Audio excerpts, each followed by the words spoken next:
मथुरा से बड़ी खबर मिल रही है, जहां बांके बिहारी मंदिर में वीवीआईपी दर्शन पर रोक लगा दी गई है।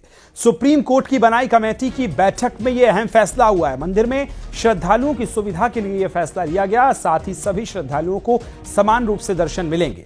रिटायर्ड सैनिक वाली सिक्योरिटी तैनात होगी। मौजूदा सिक्योरिटी को बदलने का फैसला लिया गया और गर्भगृह के बगल में बंद कमरा खोला जाएगा।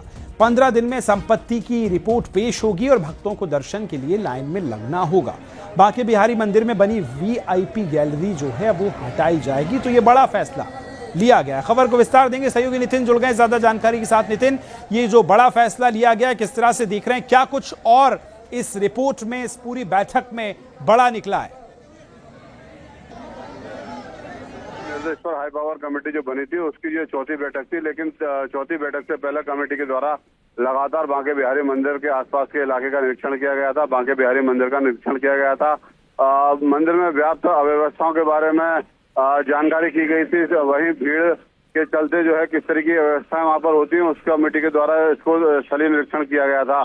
जिसके बाद जो कमेटी की जो बैठक हुई है, चौथी बैठक हुई है। इस बैठक में जो न्यास के सदस्य थे वो मौजूद थे। साथ में जो 4 नामित गोस्वामी है उनको भी इस बैठक में शामिल किया गया था। वो भी इस बैठक में शामिल हुए थे और बैठक में ये बड़ा फैसला लेते हुए ये निर्णय लिया गया है कि जो वीआईपी दर्शन के जो कल्चर था, जिसमें पर्ची कटाकर वीआईपी दर्शन किया करते थे श्रद्धालु, अब उस पर फिलहाल रोक लगा दी गई है। इसके साथ ही जो भक्तों की जो भीड़ है उसको किस तरीके से कंट्रोल किया जाएगा, साथ ही जो आने वाले श्रद्धालु उसको किस तरीके से सुगमता से दर्शन हो, हाथ से न हो, इस पर भी विचार करते हुए ये निर्णय लिया गया है कि जो बांके बिहारी मंदिर का जो समय था उसको बढ़ाया जाएगा। उसमें समय के में वृद्धि की जाएगी ताकि आने वाले श्रद्धालुओं को अधिक समय होने के चलते धक्का मुक्की और जो भीड़ का दबाव हुआ करता था वो खत्म हो सके। साथ ही जो लाइव स्ट्रीमिंग है उसके माध्यम से भी भक्तों को दर्शन होंगे। तो कहा जा सकता है कि जो मुख्यमंत्री की पहल पर जो है न्यास बना था, उस न्यास के द्वारा जो है अब काम करना शुरू कर दिया गया और अब जिसका पहला परिणाम यह है कि जो बांके बिहारी मंदिर में वीआईपी कल्चर का प्रावधान था उसको खत्म कर दिया गया है। तो अब आम श्रद्धालु, चाहे वो वीआईपी हो चाहे आम श्रद्धालु हो, वो उनके द्वारा जो है अब जो लाइन में लगकर ही जो है बांके बिहारी के दर्शन किए जा सकेंगे। तो कहा जा सकता है कि एक बड़ा फैसला है कमेटी के द्वारा और आगे आने वाले समय में देखना होगा कि जो कमेटी है वो किस तरीके निर्णय लेती है, जिससे कि जो बांके बिहारी मंदिर में जो अव्यवस्थाएं थी वो खत्म हो सके और श्रद्धालुओं को सुगमता के साथ भगवान बांके बिहारी के दर्शन, अपने आराध्य के दर्शन हो सके। जी नितिन, सवाल ये भी है कि जो आम श्रद्धालु वहां पहुंचते थे उनके दर्शन नहीं हो पाते थे। कितना बड़ा फैसला है ये उन लोगों के लिए जिनको अब आसानी से दर्शन मिल सकेंगे, और इसमें मतलब वहां के जो लोग हैं, स्थानीय लोग, वो क्या सोचते हैं इस फैसले के बाद, वो भी बताइए। और बड़े बदलाव जो आगे भी हो सकते हैं जिस पर बैठक में कमेटी विचार कर रही है, आगे जो बड़े फैसले मंदिर से या व्यवस्थाओं से जुड़े हो सकते हैं। देखिए, जिस तरीके से कमेटी के द्वारा लगातार 3 बार पहले पूर्व में निरीक्षण किया गया था, उस निरीक्षण के दौरान जो हाई कोर्ट के रिटायर्ड जस्टिस थे उनके द्वारा सभी अधीनस्थ जो अधिकारी थे उनके साथ मंदिर का निरीक्षण किया गया था। मंदिर का बारीकी से निरीक्षण करने के बाद उन्होंने इस बात को पाया कि भीड़ को किस तरीके से नियंत्रित किया जा सकता है, क्योंकि जो मंदिर का जो चौक है उसमें एक सीमित संख्या तक के श्रद्धालु आया करते थे। साथ में जो मंदिर में हादसों को देखते हुए जो लगातार क्रमबद्ध करते हुए उन श्रद्धालुओं को छोड़ा जाता था, तो बाहर उनके में लगे रहने के दौरान किस तरीके की सुविधाएं उनको दी जा सकती है, मंदिर परिसर को किस तरीके से बड़ा किया जा सकता है, क्योंकि मंदिर के एक बड़े हिस्से पर जो मंदिर के गोसाई थे उनके द्वारा वहां पर उनकी बैठकें बनी हुई थी जिन पर उन पर कब्जा किया हुआ था। तो इन सब चीज दृष्टिगत रखते हुए जो कमेटी के अध्यक्ष थे उनके द्वारा निर्णय लिया गया था कि जो मंदिर के आसपास का जो इलाका है, जो परिसर है, उसमें जहाँ जो जगह खाली पड़ी हुई है उसको किस तरीके से श्रद्धालुओं के लिए यूज किया जा सकता है, इस पर निर्णय होगा आगे आने वाले समय, ताकि जो श्रद्धालु बांके बिहारी मंदिर में आएंगे उनको भीड़ को कंट्रोल किया जा सके और कोई भी हादसा ना हो। तो कहा जा सकता है कि अब कमेटी के द्वारा लगातार आज, क्योंकि ये चौथी बैठक थी और पहला बहुत बड़ा निर्णय लिया गया है जिसमें कि वीआईपी पर्ची कटाकर जो वीआईपी दर्शन करने की जो व्यवस्था थी उसको खत्म कर दिया गया है। और बिल्कुल लगातार सोशल मीडिया पर भी ये मांग बड़ी संख्या में जेनजीज और तमाम लोग उठाते थे कि वीआईपी दर्शन जो है उस पर रोक लगे, और कमेटी ने इसी पर बड़ा फैसला लिया है। बहुत शुक्रिया आपका तमाम जानकारी साझा करने के लिए।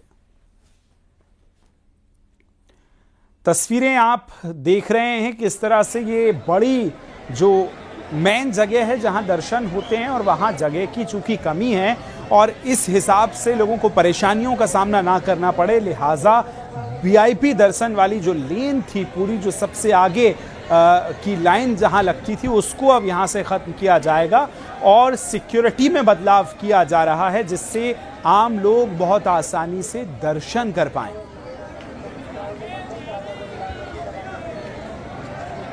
तीन मीटिंग पूर्व में कमेटी की हो चुकी थी। आज चौथी मीटिंग आज की नियत थी। लगभग 5:15 बजे से ये मीटिंग चल रही थी और आज ये 3 घंटे की एक लंबी चर्चा और मीटिंग रही, जिसमें पूर्व में कमेटी द्वारा माननीय उच्चतम न्यायालय के आदेश के अनुपालन में 4 गोस्वामी सदस्यगणों का चयन किया गया था। उनके द्वारा जो प्रार्थना पत्र दिए गए थे, उनके प्रार्थना पत्र पर विचार, और वो स्वयं सभी उपस्थित थे, उन पर उनकी बातों का पूरा विचार करने के उपरांत समिति द्वारा 4 नामित सदस्य गोस्वामी गण की ओर से उपस्थित हुए।